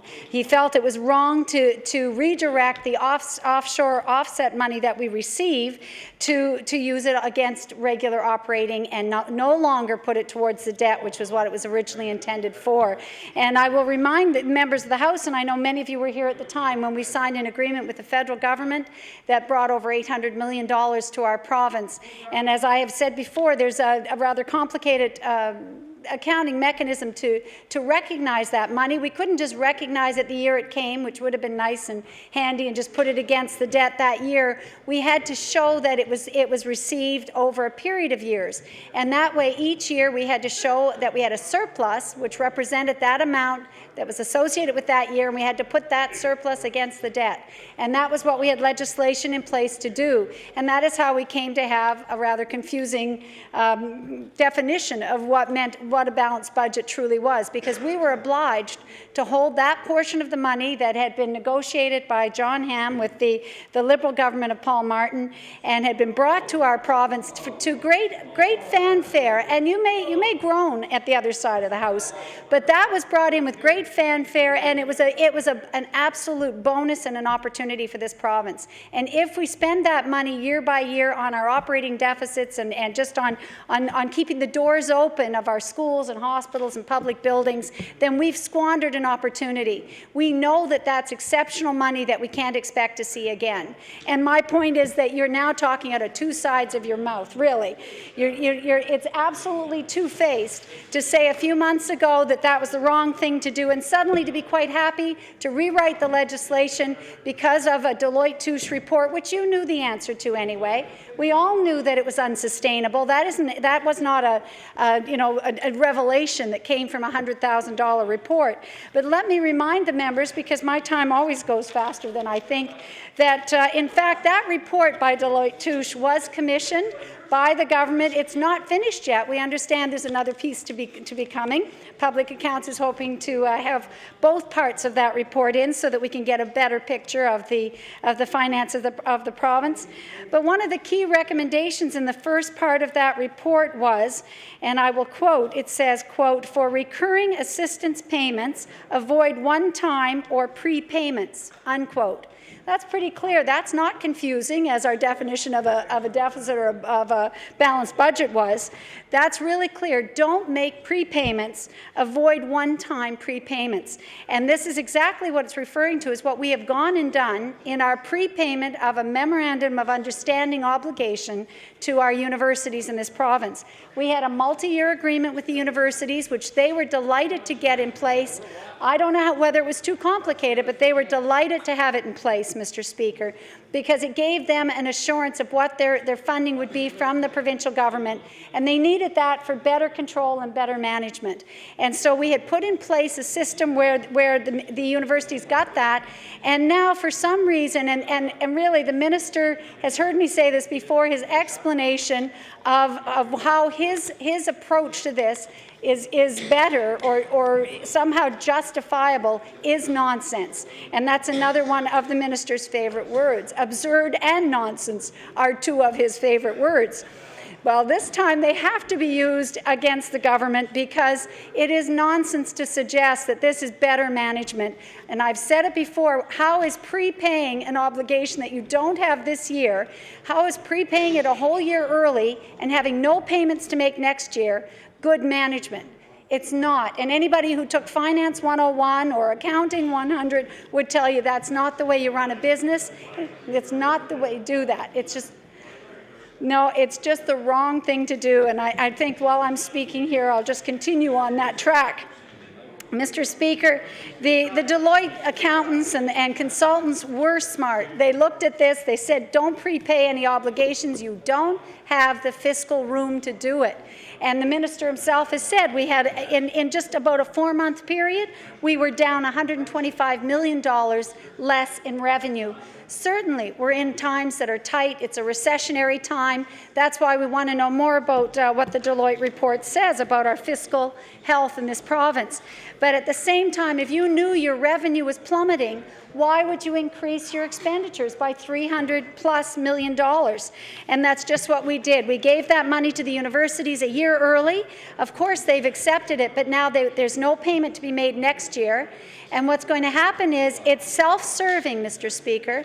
And I'll say that again, it's self-serving for the Minister of Finance to tell us that that made good sense, because in fact he was doing it to improve their fortunes next year. By prepaying that $353 million, he's able to blame others for his problems, number one, and he can try harder now next year because he'll have $350 million less that he has to pay next year. He can maybe squeeze out a balanced budget or less of a deficit, but anything he does better than the current $592 million deficit will look like an improvement. So he's put himself in a very comfortable position. In fact, the wiggle room he's given himself is $353 million. That's pretty wide margin of error for next year. And he can still come out and say he's improved the situation, however much marginally he's able to do that. And Mr. Speaker, I see that as really being, you know, when you talk about creative accounting, I think that just strains credibility. It really does. And it concerns me that here in this province that we have a system in place that allows us to do that. And I think that it behooves members of the opposition whose job is to expose what we see as misleading information or inappropriate information. The onus is on us to say so, Mr. Speaker. And we believe that this is smoke and mirrors, and that it has been contrived by the NDP government to make their cause and their position stronger next year. I would really like to know how the minister would respond to that exact quote from the Deloitte report saying, for recurring assistance payments, avoid one-time or prepayments, unquote. There is no defense for that. He went against the $100,000 report recommendation and did not do as he was advised by those high-priced consultants. No question about it. And Mr. Speaker, we had to make changes to the Financial Measures Act this year in order to allow that money from the offshore offset to be put towards our operating costs. And I think there's been very little said about what a sad day it is to see that happen, because that is an opportunity that's wasted. You know, we are not going to see very many. In fact, I see no other great, large, almost $1 billion brought to our province that's an exceptional payment. You know, we are not a well-off province, and we struggle with our debt, which this year now goes over $13 billion in a little province of less than 1 million people. That is a huge burden to bear, and we should never forget it. I know we have pressing programs. I know we want to provide for the people of this province, but we can't forget that it's going to require some tough decisions, and that's not what we've seen the government do this year. We have not seen tough decisions. Even the decision to follow through on the cutting the HST off of electricity was an ill-timed decision. That cost $15 million more out of our revenue pot this year, $30 million next year. And let me remind the members of the House the beneficiaries of that. The beneficiaries are not low-income Nova Scotians. The beneficiaries are you and I in this legislature, middle-income and higher-income Nova Scotians who have larger houses and heated garages, and who knows if they have pools. All of those things using electricity that are additional to their needs. And I always say it's in the South End. Yeah, that's where they have the hot tubs in the South End. But anyway, all those things, Mr. Speaker, are wasteful, and they're not good for the environment. The environmental coalitions were loud and strong in saying it was the wrong decision for the environment, and I felt that strongly myself as I campaigned on that. And I believe it's very poorly timed here in the House to be introducing that kind of a cut for the people who do not need it when we don't have have enough money to put towards our Keep the Heat program. We've had to cut that more than in half, and we don't have the money to do many other things that are important in this province. So we see some very poor ideas of financial management. We see a huge prepayment to the universities, which gives them enough wiggle room to drive a truck through next spring, which is self-serving in the extreme. And we see a policy brought forth that was just, again, something pandering to the voters and not looking at sound public policy. And the members across from me know that that is true. They squirm as well about that public policy, Mr. Speaker. Anyway, I'm very pleased to have had a chance to join the debate today. Thank you very much. Thank you. The honourable member for Cape Breton North. Yes, thank you very much. Thank you very much, Mr. Speaker, and I'm very pleased to rise and join in the debate and to deal with something. I'm glad to see that the noise levels of the House have already gone up, because me think the government members doth protest too much, because you know what, Mr. Speaker, they can't justify the things that their government have already been doing to Nova Scotians and the pain they're inflicting through fiscal imprudence within the province of Nova Scotia. We heard the Minister of Finance get up and suggest that this government, these members of the legislature, talk about what happened with the previous government. Well, I'm pleased to stand up. And you know, Mr. Speaker, I heard the Minister of Finance talk about the party in third place, which is the Progressive Conservatives. But I'll tell you something, Mr. Speaker, I'm happy to be part of a Progressive Conservative party that's third place and principled than throwing their moral compass out the door like the government did when they went across the way. That's the reality, because I can say we can stand on our pins with conviction and knowledge, because we can say we presented to Nova Scotians 8 consecutive balanced budgets. 8 consecutive balanced budgets. Not a massive deficit. I heard the Minister of Finance stand here this evening and say, well, you know, in fairness, projections had changed and it was $125 million between May and September. The same minister that was reckless to come forward and could have chosen to reduce the deficit by $125 million. And what did he do? He threw her out. He threw her up there, and he's throwing the debt out to Nova Scotians to put on the back of hard-working people. And that is not a fair deal. It's a raw deal today's working families are experiencing as a result of the onslaught of the negative actions of New Democrats that have quickly forgotten what they said when they were in opposition and now find themselves in government. The numbers speak for themselves. The numbers speak for themselves, Mr. Speaker. And I can tell you, I heard the Minister of Agriculture and Natural Resources saying, didn't you hear about the by-elections? Well, we heard about the by-elections in Antigonish and in Inverness. And he would know that the popular vote between those two ridings, although there is one NDP seat and one Conservative seat, was 6,010 votes for the Progressive Conservatives, 5,652 votes for the New Democrats, and 4,935. So I know one thing, Mr. Speaker, in eastern Nova Scotia, there's more common sense Nova Scotians than there's people willing to vote for the raw deal that they're presenting to Nova Scotians. Mr. Speaker, the Minister of Finance said, will we get up and look at our forecasts and where we have been? Well, I know, Mr. Speaker, we forecasted from last year a surplus. We had projected lower. We came in higher with $19 million when the books were closed. But since the books were closed, the NDP have thrown the deficit doors wide open on Nova Scotians.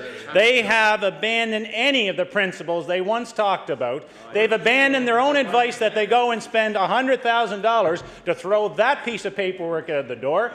They can't even coordinate with regards to the finance of this province. And I'll tell you, Mr. Speaker, the member for Halifax Citadel Sable Island, Minister Emeritus over there, and you know, Mr. Speaker, the people of South End Halifax are wondering, and you know, Mr. Speaker, are wondering where that member was when it's head over here.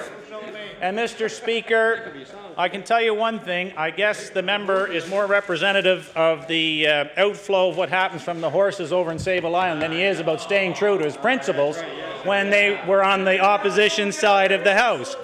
And Mr. Speaker, we've always had an open and transparent accountancy in the province. And Mr. Speaker, I know that under progressive Conservative government, the debt to GDP ratio was coming down. A debt management plan was put in place, of which the NDP have totally abandoned since they've come in. It is gone, Mr. Speaker. We've heard from these folks saying about structural deficit. What we, as progressive Conservatives, did when we were in government is we responded to the issues of the day, the expectations and the expenditures and the revenues, and have always been able to balance it not only with our priorities, but balance the books of Nova Scotia, something the NDP has proven themselves totally incompetent and inept of doing, Mr. Speaker. And it's absurd for the Minister of Finance to stand here and ask for people to hold account with regards to the H1N1. Well, the Minister of Finance would know, because he wanted to give us a history lesson of what happened between May 4th and September 24th. He would also know when it came to that issue, there was no national program, there was no national standard, there was no interprovincial discussions with regards to having contingency. But I can tell you one thing, Mr. Speaker, as progressive Conservatives, we would deal with the issues of the day without throwing Nova Scotians into massive debt. That means making the necessary and sometimes difficult choices. And all they've chosen is an easy backdoor to try and blame a previous government from a massive deficit. Nova Scotians have seen through them. And they're seeing red. Nova Scotians are seeing red, and that's the red ink that is bleeding from every document and every proposal brought forward by the New Democrats. Now next spring, Mr. Speaker, then we see the ensuing budget to come. We've seen the preamble that the NDP promised they'd balance the budget. We were in the spring of last year when they said we had to balance the budget, and we did. They come in and say they're going to balance the budget, and they can't. And now, Mr. Speaker, the question that Nova Scotians have, after $593 million unnecessary dollars of deficit, how large of a debt are they going to encumber Nova Scotians with next spring?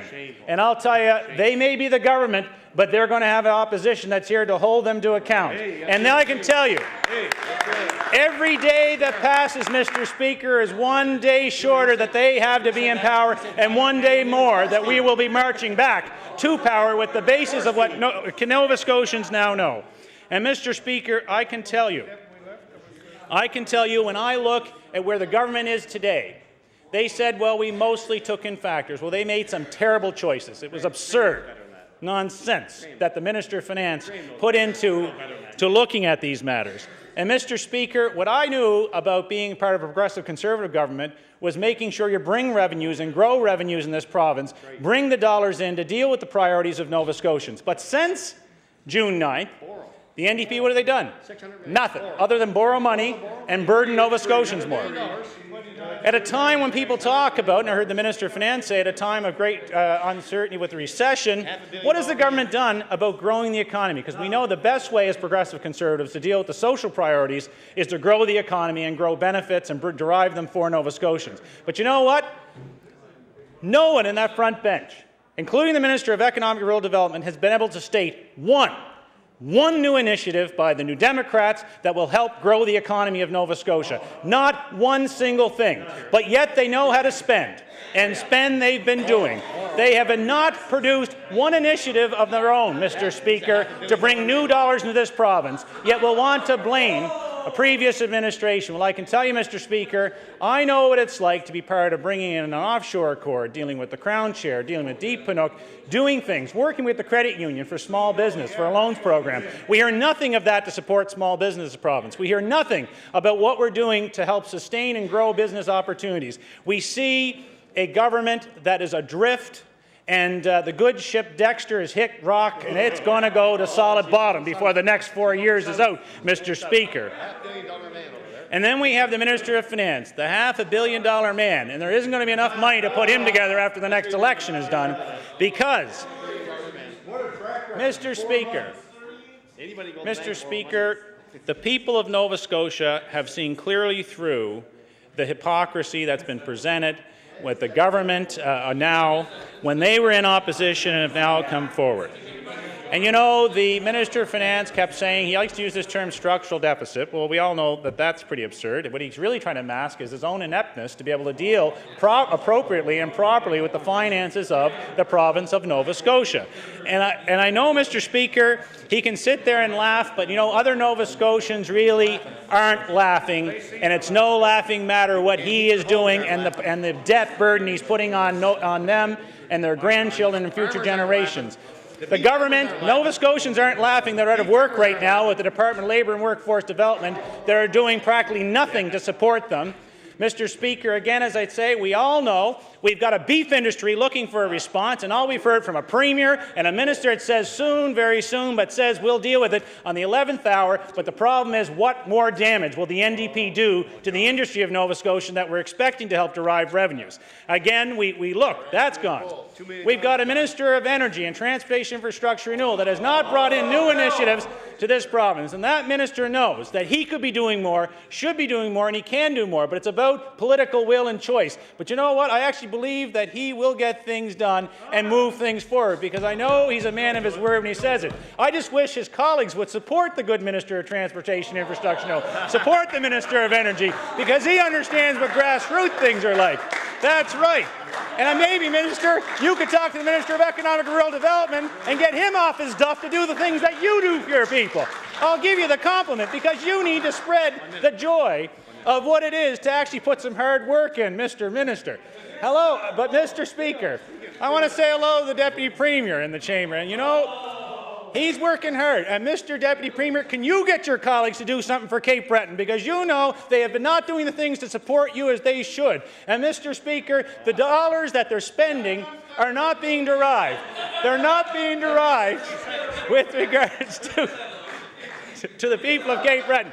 And maybe the Deputy Premier, the Minister of Transportation Infrastructure Renewal can take some time to talk some sense, because they're common sense people, with the people of Nova Scotia, and get the Minister of Finance to recognize the reality of what he's done to hurt Nova Scotians, not help them at the time of greatest need. Thank you, Mr. Speaker.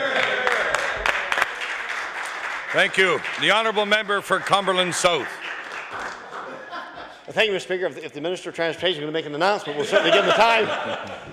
That's the end of the opposition business for the day, Mr. Speaker. Now I ask the call upon the House Leader for the Government Party to give tomorrow's hours and order business. The Honourable Government House Leader. Yes. Well, Mr. Speaker, today I'll try to get it right. With the hours for tomorrow will be 2 p.m. to 10 p.m. But, Mr. Speaker, after the daily routine, we will be calling bills for second reading, bills 14, 17, 20, 30, and 50, and also we'll be doing committee of the whole on House on bills, Mr. Speaker. So now I do ask you to rise and to meet tomorrow between the hours of 2 p.m. and 10 p.m. Thank you. The motion for adjournment has been made. Is the House ready for the question? All those in favour of the motion? Those against? The motion is carried. The House will now sit tomorrow between the hours of 2 p.m. and 10 p.m. We have now arrived at the moment of interruption. The adjournment to debate has been chosen as announced earlier and was won by the honourable member for Queens. The resolution reads, therefore, be it resolved that with Remembrance Day upon us, we, the host, give heartfelt thanks to our veterans, both living and past, for their sacrifices in the line of duty. I will now recognize the honourable member for Pictou East.